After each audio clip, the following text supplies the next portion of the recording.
Hello everyone, योगी academy के इस video में आप सभी का स्वागत है। आज हम बात करेंगे वीकली करंट अफेयर की, जो कि 15 से 21 नवंबर 2020 के रहेंगे। दोस्तों, काफ़ी इंपॉर्टेंट रहेगा आपके लिए ये सेशन। इस वीडियो की पीडीएफ आप हमारे टेलीग्राम ग्रुप से डाउनलोड कर सकते हैं। टेलीग्राम ग्रुप की लिंक आपको इस वीडियो के डिस्क्रिप्शन से मिल जाएगी। अगर आपने अभी तक हमारे चैनल को सब्सक्राइब नहीं किया तो सब्सक्राइब कर लीजिएगा। हम स्टडी से रिलेटेड वीडियो डालते रहते हैं। चलिए दोस्तों, पहला क्वेश्चन देखते हैं। किस राज्य में प्रधानमंत्री नरेंद्र मोदी द्वारा स्टैच्यू ऑफ पीस का अनावरण किया है? तो अभी हाल ही में नरेंद्र मोदी जी के द्वारा राजस्थान में स्टैच्यू ऑफ पीस का अनावरण किया था, जो कि जैन आचार्य विजय वल्लभ सुरीश्वर महाराज की 151वीं जयंती को चिन्हित करने के लिए इन्होंने 151 इंच लंबी स्टैच्यू ऑफ पीस का अनावरण किया है। चलिए नेक्स्ट क्वेश्चन की बात करते हैं। हाल ही में किस मंत्रालय ने नई प्रोत्साहन योजना की घोषणा की है? तो अभी हाल ही में खेल मंत्रालय के द्वारा नई प्रोत्साहन योजना की घोषणा की गई है। चलिए नेक्स्ट क्वेश्चन देखते हैं। हाल ही में किस शहर में बच्चों के लिए लाइब्रेरी लॉन्च की गई? तो अभी हाल ही में दोस्तों कोलकाता में बच्चों के लिए लाइब्रेरी लॉन्च की गई थी। चलिए, 15 नवंबर 2020 को किस राज्य ने अपना स्थापना दिवस मनाया? तो झारखंड ने अपना स्थापना दिवस मनाया। झारखंड की जो स्थापना हुई थी वो हुई थी 15 नवंबर 2000 को झारखंड की स्थापना हुई थी, और इसी के उपलक्ष्य में 15 नवंबर को हर साल स्थापना दिवस मनाया जाता है झारखंड का।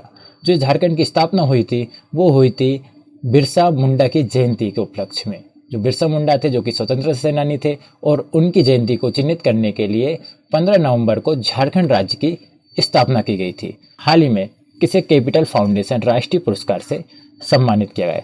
तो अभी हाल ही में नरेंद्र बत्रा को, जो कि भारतीय ओलंपिक संघ के अध्यक्ष हैं, इनको अभी हाल ही में कैपिटल फाउंडेशन राष्ट्रीय पुरस्कार से सम्मानित किया गया। अंतर्राष्ट्रीय ओलंपिक समिति के अध्यक्ष कौन है? तो अंतर्राष्ट्रीय ओलंपिक समिति के अध्यक्ष थॉमस बोक है। कौन है? थॉमस बोक है। जो इस बार का जो ओलंपिक आयोजित किया जाएगा वो जापान में किया जाएगा। चलिए नेक्स्ट क्वेश्चन बात करते हैं। हाल ही में तुर्की ग्रैंड प्रिक्स फार्मूला 1 रेस किसने जीती है? तो अभी हाल ही में लुइस हैमिल्टन ने तुर्की ग्रैंड प्रिक्स फार्मूला 1 रेस जीत ली, और इसी जीत के साथ इन्होंने अपने 7 खिताब इन्होंने अपने नाम कर लिए हैं। 7 खिताब इन्होंने अपने नाम किए हैं, और इसी के उपलक्ष्य में 7 खिताब इन्होंने अपने नाम किए हैं। और माइकल सोमेकार हैं जर्मनी के खिलाड़ी, उनकी बराबरी इन्होंने कर ली है।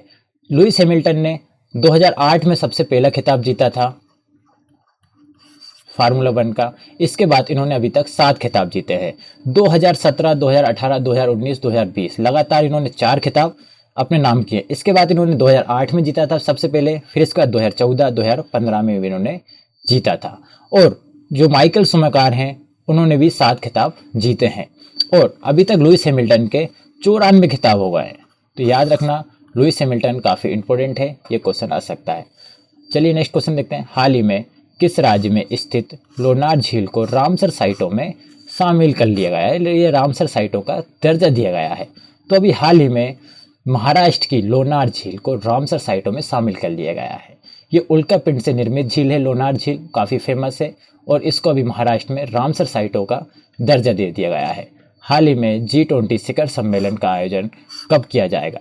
तो 21 से 22 नवंबर 2020 को G20 शिखर सम्मेलन का आयोजन किया जाएगा। हाल ही में बिहार के मुख्यमंत्री के रूप में किसने शपथ ली? तो नीतीश कुमार ने शपथ ली है। हाल ही में बिहार के उप मुख्यमंत्री के रूप में किसने शपथ ली? तो अभी हाल ही में तारकिशोर प्रसाद और रेणु देवी के द्वारा बिहार के उप मुख्यमंत्री के रूप में शपथ ली गई है, और अभी ये उप मुख्यमंत्री होंगे बिहार के 2, तारकिशोर प्रसाद और रेणु देवी। चलिए, फीफा अंडर 17 महिला विश्व कप का आयोजन किस देश में किया जाएगा? तो जो फीफा अंडर 17 वर्ल्ड कप होना है वो होगा भारत में। नवीन और नवीकरणीय ऊर्जा मंत्रालय ने किस क्षेत्र के लिए पीएम कुसुम योजना शुरू की है? तो ये एग्रीकल्चर, कृषि के लिए पीएम कुसुम योजना शुरू की गई है प्रधानमंत्री नरेंद्र मोदी जी के द्वारा। ये पीएम कुसुम योजना का जो फुल फॉर्म होता है वो होता है प्रधानमंत्री किसान ऊर्जा एवं उत्थान महाअभियान, इसका फुल फॉर्म होता है। हाल ही में how to be a writer किताब किसने लिखी? तो ये रस्किन बोर्ड के द्वारा ये बुक लिखी गई है। चलिए नेक्स्ट क्वेश्चन की बात करते हैं। हाल ही में आयोजित 8STE व ब्रिक्स मंत्री स्तरीय बैठक में भारत का प्रतिनिधित्व किसने किया था? तो हर्षवर्धन जी के द्वारा किया गया था। हाल ही में QRS मिसाइल का परीक्षण किया गया है? ये किस प्रकार की मिसाइल है? तो QRSM का फुल फॉर्म होता है, वो होता है quick reaction surface to air missile, इसका फुल फॉर्म होता है। और ये सतह से हवा में वार करने वाली मिसाइल है। चलिए नेक्स्ट क्वेश्चन देखते हैं। हाल ही में किसे हिंदी साहित्य मंडल के नवलेखन तेज पुरस्कार 2020 से सम्मानित किया गया? तो ये सुमित सूदन को सम्मानित किया गया है। हाल ही में जंगली हाथियों को बचाने के लिए किस शहर में एंटी इलेक्ट्रोक्यूशन सेल का गठन किया गया है? तो ये पश्चिम बंगाल में किया गया है। अभी हाल ही में HDFC म्यूचुअल फंड के अगले MD और CEO किसे नियुक्त किया गया है? तो ये नवनीत मुनोत को किया गया है। नेक्स्ट क्वेश्चन देखते हैं। KMS 2020 के अनुसार सबसे ज़्यादा धान का उत्पादन करने वाला राज्य पंजाब बना है। नेक्स्ट क्वेश्चन देखते हैं। हाल ही में किस राज्य ने मुख्यमंत्री ग्रामीण सड़क विक्रेता योजना शुरू की है? तो ये मध्य प्रदेश की सरकार के द्वारा किया गया है। हाल ही में बैंक ने मुंह बंद रखो नामक अभियान शुरू किया था। तो ये HDFC बैंक ने मुंह बंद रखो अभियान शुरू करा था। हाल ही में चुनाव आयुक्त ने किस अभिनेता को पंजाब का स्टेट आइकॉन नियुक्त किया गया है? तो ये किया गया है सोनू सूद को। दक्षिण पूर्व एशियाई देशों के संगठन आसियान का वर्तमान अध्यक्ष कौन सा देश है? तो ये वियतनाम है। चलिए नेक्स्ट क्वेश्चन की बात करते हैं।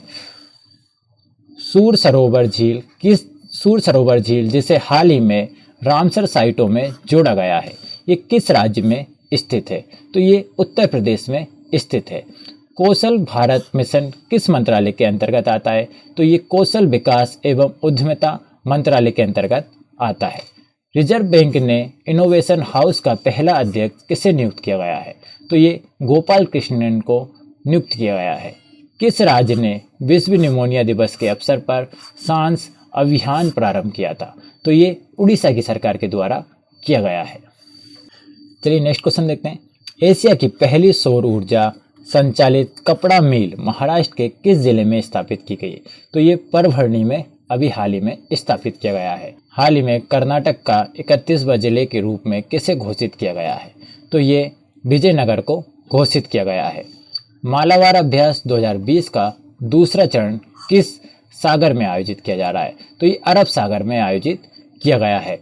और दोस्तों जो पहला हुआ था वो बंगाल की खाड़ी में हुआ था, जो पहला चरण था। ये जो मालाबार अभ्यास है वो भारत, अमेरिका, जापान, ऑस्ट्रेलिया के बीच में आयोजित किया जा रहा है। हाल ही में किस राज्य सरकार ने गौ मंत्रालय या गौ कैबिनेट बनाने की घोषणा की है? तो ये मध्य प्रदेश सरकार के द्वारा घोषणा की गई है। 2022 में होने वाले बर्मिंघम राष्ट्रमंडल खेलों में महिला T20 क्रिकेट टूर्नामेंट में किस टीम को डायरेक्ट एंट्री दी गई है? तो ये इंग्लैंड को डायरेक्ट एंट्री दी गई है और इसका जो आयोजन होगा वो इंग्लैंड में ही होगा। चलिए, किस देश ने 2050 तक कार्बन उत्सर्जन को घटाकर नेट जीरो करने का वादा किया है? तो ये ब्रिटेन ने किया है। अभी हाल ही में 2030 तक इन्होंने पेट्रोल और डीजल की जो गाड़ी का उत्पादन होगा वो पूरी तरीके से बंद हो जाएगा 2030 तक। 2021 के लिए किस देश को ब्रिक्स की अध्यक्षता सौंपी जाएगी? तो ये भारत को ब्रिक्स की अध्यक्षता सौंपी जाएगी। स्थापित किया गया है तो ये कर्नाटक के मैसूर में स्थापित किया गया है। भारत का पहला चंदन संग्रहालय है। आत्मनिर्भर भारत रोजगार योजना की शुरुआत किसने की थी? तो ये वित्त मंत्री निर्मला सीतारमण के द्वारा की गई है। प्रोमिस्ड लैंड पुस्तक के लेखक कौन है? तो ये बराक ओबामा के द्वारा लिखी गई है। हाल ही में आयोजित 12वें ब्रिक्स शिखर सम्मेलन की मेजबानी किसने की है? तो ये रूस ने की है। Professor A.N. Bhadauri memorial lecture award 2020 से किसे सम्मानित किया गया है? तो ये डॉक्टर सुशांत खर को किया गया है।